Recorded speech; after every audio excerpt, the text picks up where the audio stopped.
Salam liturgi, sumber dan puncak hidup Kristiani. Para sahabat sanggar yang terkasih, selamat berjumpa kembali dalam program Paham dan Terampil Berliturgi yang diselenggarakan oleh Sanggar Bina Liturgi Asuhan Bapak Ernest Marianto.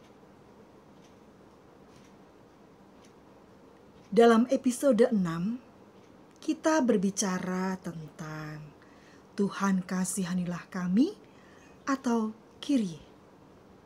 Khususnya tentang intisari Tuhan kasihanilah kami dan cara membawakannya. Juga tentang kaitannya dengan doa taubat. Dalam episode ke-7 kali ini, kita berbicara tentang madah kemuliaan atau gloria. Para sahabat sanggar yang berbahagia, kali ini kita akan belajar tentang makna dan pentingnya madah kemuliaan. Dalam pedoman umum Misale Romawi nomor 53 menegaskan hal ini sebagai berikut. Yang pertama, kemuliaan adalah madah yang sangat dihormati dari zaman Kristen kuno. Yang kedua, lewat madah ini, gereja yang berkumpul atas dorongan Roh Kudus memuji Allah Bapa dan Anak Domba Allah serta memohon belas kasihannya. Saya ulangi, memuji Bapa dan Anak Domba Allah. Dengan kata lain, memuji Bapa dan Putra Roh Kudus. Tidak. Lebih jelasnya, madah kemuliaan bukan nyanyian pujian kepada Tritunggal. Yang ketiga, mengingat pentingnya madah ini, PUMR menegaskan teks madah ini tidak boleh diganti dengan teks lain.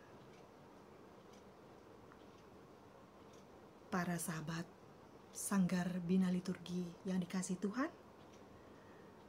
apa maksudnya teks tidak boleh diganti? Artinya, untuk madah kemuliaan harus dipakai teks baku seperti di atas, bukan teks saduran atau teks ciptaan sendiri. Lalu, bagaimana dengan madah kemuliaan misa dolo-dolo, misa senja, dan misa syukur? Lagu itu tidak dilarang, tetapi tidak bisa difungsikan sebagai madah kemuliaan sesuai ketentuan PUMR nomor 53. Apakah artinya lagu itu tidak bisa dipakai lagi? Bukan tidak bisa, tetapi harus dialihkan fungsinya. Sahabatku yang terkasih, madah kemuliaan dalam misa dolo-dolo, misa senja, misa syukur bisa difungsikan sebagai nyanyian Tritunggal. Kapan dan bagaimana madah kemuliaan itu dibawakan? Yang pertama, madah kemuliaan diucapkan atau dilakukan untuk memberi warna pesta kepada perayaan ibadat yang dilaksanakan. Maka, madah kemuliaan biasanya diucapkan atau dilakukan pada hari-hari pesta, yakni hari Minggu, kecuali Advent dan Prapaskah, hari raya dan pesta, serta pada perayaan-perayaan yang setingkat.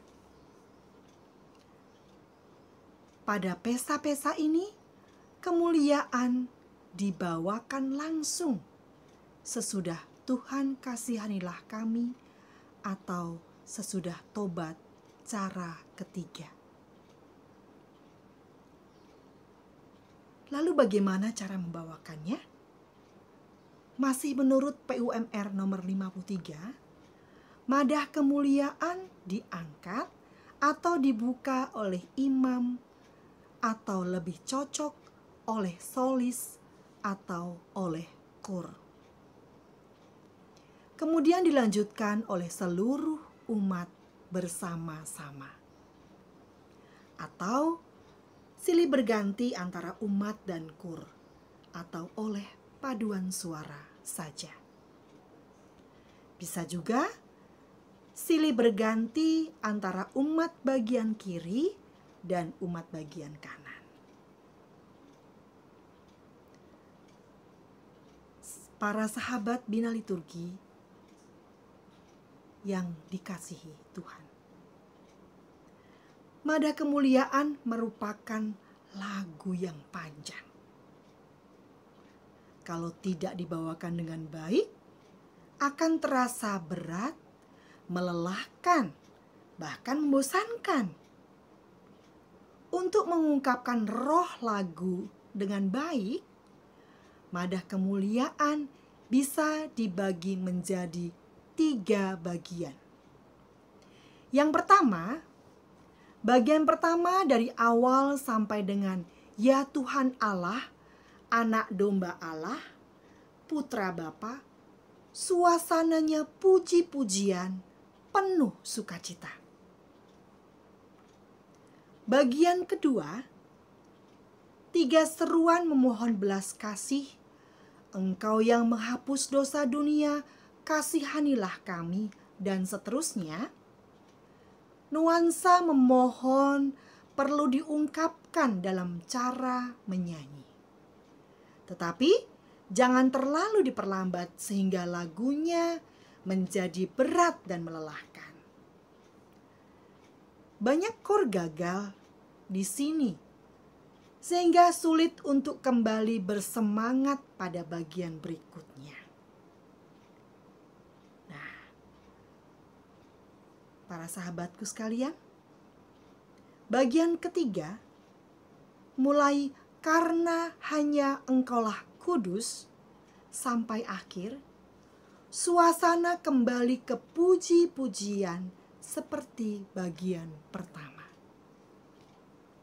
Jadi, khususnya dirigen dan organis harus menangkap roh madah kemuliaan sehingga dapat melakukan dengan benar, baik, dan mantap.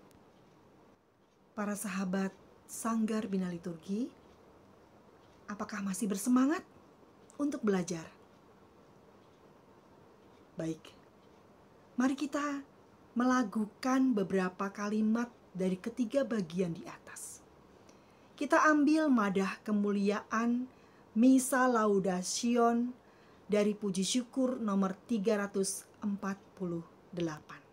Para sahabat Sanggar, saya undang untuk mencermati lagu madah kemuliaan yang akan saya bawakan.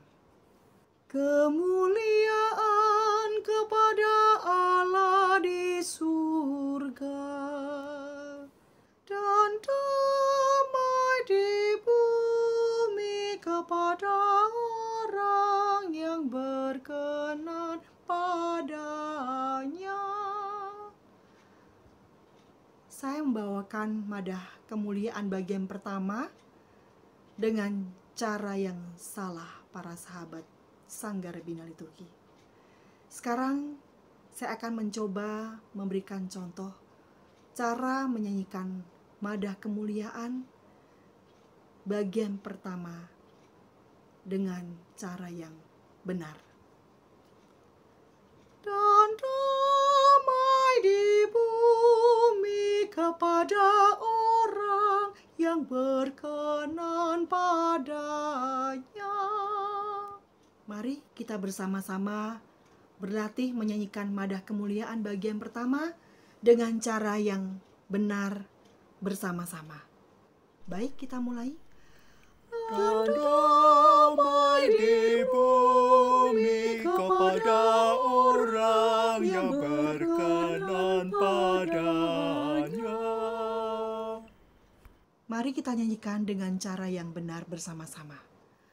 Kami memuji Dikau, kami meluhurkan Dikau. Mari kita ulangi sekali lagi. Kita nyanyikan bersama-sama dengan cara yang benar. Kami memuji Dikau, kami meluhurkan Dikau.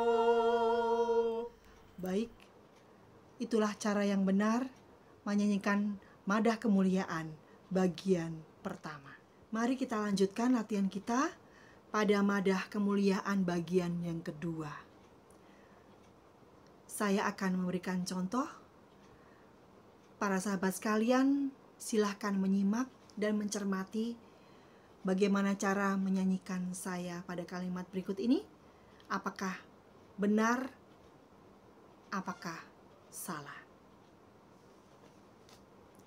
Engkau yang menghapus dosa dunia, kasihanilah kami. Kalimat yang saya lakukan tadi adalah cara menyanyikan Madah Kemuliaan bagian kedua yang salah. Mengapa salah? Karena cara membawakannya terasa berat dan melelahkan. Juga temponya sangat lambat. Mari kita sama-sama koreksi. Kita akan menyanyikan lagu pada bagian ini dengan cara yang benar. Engkau yang menghapus dosa dunia, kasihanilah kami. Mari kita nyanyikan sama-sama. Engkau yang menghapus dosa dunia, kasihanilah kami. Bagus. Mari sahabat Sanggar Bina Liturgi yang dikasihi Tuhan, kita akan lanjutkan berlatih menyanyikan lagu Madah Kemuliaan bagian yang ketiga. Perlu diingat, bagian ketiga ini irama dan suasananya kembali seperti bagian pertama. Puji-pujian dan sukacita. Misalnya seperti ini. Karena hanya Engkaulah kudus, hanya Engkaulah Tuhan. Mari para sahabat Sanggar kita menyanyi bersama. Karena hanya Engkaulah kudus, hanya Engkaulah Tuhan. Sekali lagi kita akan nyanyikan bersama-sama dengan lebih baik lagi. Karena hanya Engkaulah kudus, hanya Engkaulah Tuhan. Pada bagian ketiga ini, dirigen harus powerful dan komunikatif, sehingga sungguh mampu membawa kor dan umat ke suasana puji-pujian penuh sukacita. Para sahabat Sanggar, terima kasih Anda sudah meluangkan waktu untuk belajar bersama kami mengenai Madah Kemuliaan dalam ibadat, khususnya perayaan Ekaristi. Semoga dengan ini kita semakin memahami makna Madah Kemuliaan dan semakin terampil melaksanakannya. Sampai jumpa dalam episode 8 yang akan tayang hari Jumat yang akan datang. Jangan lupa subscribe. Kalau Anda belum punya waktu longgar untuk menonton seluruh tayangan ini, sekurang-kurangnya bukalah sebentar dan subscribe. Baru kemudian menonton seluruh tayangan kalau sudah senggang. Salam liturgi, sumber dan puncak hidup Kristiani. Tuhan memberkati. Amin.